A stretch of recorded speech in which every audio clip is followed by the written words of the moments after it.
అధర్మంపై ధర్మం గెలిచింది. క్రైస్తవ మిషనరీల కుతంత్రం ముక్కలయ్యింది.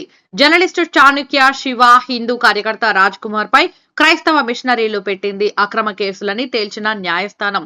ఇద్దరిపై అక్రమ కేసులు కొట్టేసిన మేడ్చల్ కోర్టు.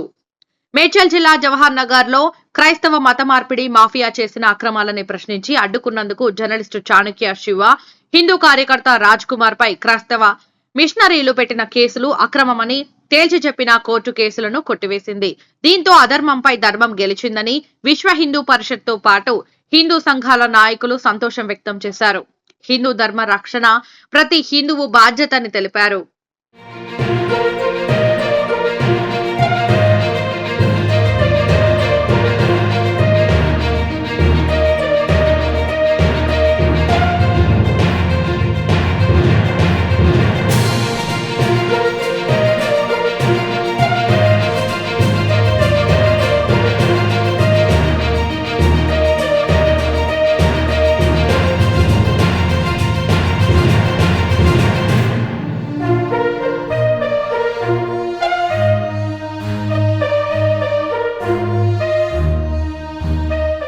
అధర్మంపై ధర్మం గెలిచింది.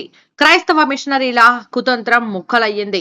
జర్నలిస్టు చాణుక్య శివ, హిందూ కార్యకర్త రాజ్ కుమార్ పై క్రైస్తవ మిషనరీలు పెట్టింది అక్రమ కేసులని తేల్చిన న్యాయస్థానం. ఇద్దరిపై అక్రమ కేసులు కొట్టేసిన మేడ్చల్ కోర్టు. మేడ్చల్ జిల్లా జవహర్ నగర్ లో క్రైస్తవ మత మార్పిడి మాఫియా చేసిన అక్రమాలని ప్రశ్నించి అడ్డుకున్నందుకు జర్నలిస్టు చాణుక్య శివ, హిందూ కార్యకర్త రాజ్ కుమార్ పై క్రైస్తవ మిషనరీలు పెట్టిన కేసులు అక్రమమని తేల్చి చెప్పిన కోర్టు కేసులను కొట్టివేసింది. దీంతో అధర్మంపై ధర్మం గెలిచిందని విశ్వ హిందూ పరిషత్తో పాటు హిందూ సంఘాల నాయకులు సంతోషం వ్యక్తం చేశారు.